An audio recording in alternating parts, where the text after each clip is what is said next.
Welcome back to Key Talk Media. This your host, Key Talk. Check it out, man. All right. You already know. I want to give a shout out to Notification Gang and Key Talk Gang, even though they're really the same thing, for rocking with me every single video. If you listen to my voice right now, go ahead and like the video and hit the bell so you get a notification every time I drop a video.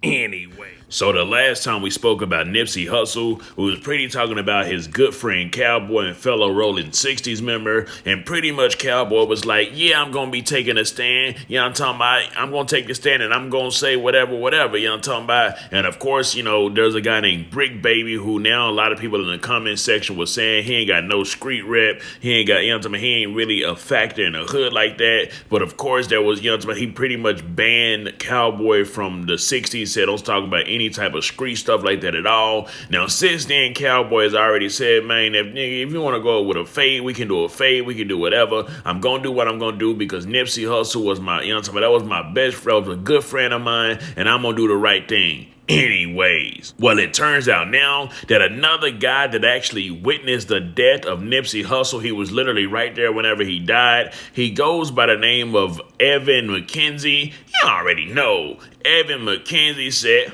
hold up. They trying to get me to go to court and get on a stand, you know what I'm talking about? Even if I did witness the murder, even if, you know what I'm talking about, I ain't do nothing in no crime or nothing like that, I still ain't about to get on that stand and say what I saw when I saw Eric Holder kill my best friend Nipsey Hussle, because I'm a real deal street nigga, and it ain't no way I'm about to lose my street credit, you know what I'm talking about, and get exiled out the hood for taking that stand, you know what I'm talking about, for saying what I saw and working with the law.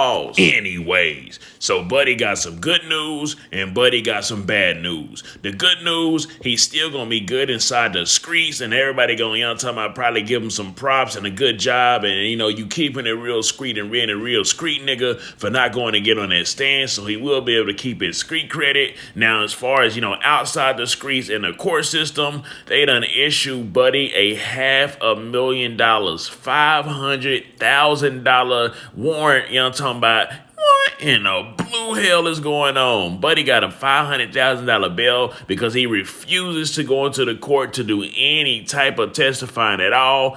Anyways, the official report says a judge issued a warrant Thursday for the eyewitness to the shooting death of rapper Nipsey Hussle for failing to appear to testify at the trial of the man charged in the slaying, and in his absence, a police detective testified in the reluctance of the witness that has marked the case. Evan Rimpau McKenzie, a close friend of Nipsey Hussle who was a pallbearer at his funeral and was standing next to him when he was shot, has repeatedly ignored subpoenas ordering him to appear and testify for the prosecution, resulting in Judge H. Clay Jack issuing a bench warrant of $500,000. Anyways, so hopefully the hood, you know what I'm talking about, that he's, you know, not taking a stand for so he can keep his street credit. Hopefully each and every last one of them that's going to pretty much tell him good job for not taking a stand is also going to be giving Buddy some money to help him pay his $500,000 warrant off. You already know, it ain't no joke at all. Buddy, like I say, man, Buddy is not trying to lose that street credit. Now, here's the thing about this, man.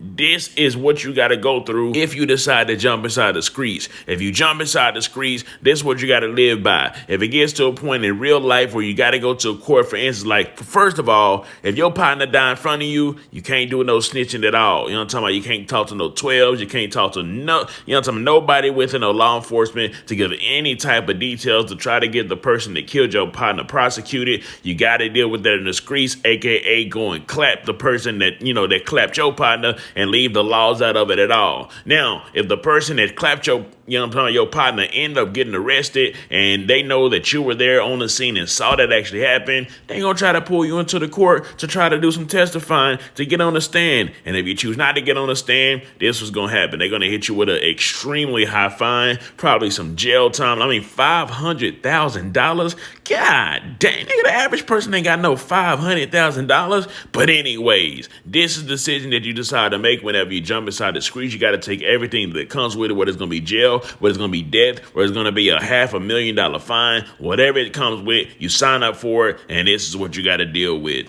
Anyways, so a fair warning before you jump in the streets. If you're not already in the streets, you might die. Not only you might die, you might have to watch one of your partners die, and it's gonna eat you up inside every single day. It's a whole lot of rats within the street. More than likely, you're gonna get ratted on, snitched on if you commit a crime with somebody. So you know what I'm talking about? It is, you do whatever you want to do. I'm one of the person that say, hey man, everybody do what they want to do, but these are just a fair warning to you. You know what I'm talking about? If you got another route to get out, another route to do whatever you can. Obviously, a lot of people join. You know what I'm talking about? Do a whole lot of stuff like that just because there ain't no other ways out, or the other ways out just take a whole lot more time and it ain't as quick as, doing, you know what I'm talking about, jumping inside the streets. But if you have any other ways or options of, you know what I'm talking about, a way to get out, take that route. You know what I'm talking about? If you're gonna play basketball, man, nigga, keep playing basketball. If you play football, keep playing football. If you got some, you know what I'm talking about, some education, that's really a big thing that the community needs as well. So this is just a fair warning, but at the end of the day, do whatever you want to do. Anyways, so do y'all feel like the guy that actually went to Nipsey Hussle's funeral and it was one of his pallbearers who actually watched him get killed is keeping it discreet, you know what I'm talking about, doing the right thing by not going to testify on the stand because that's something that he signed up for in the streets and you can't do nothing with law enforcement at all?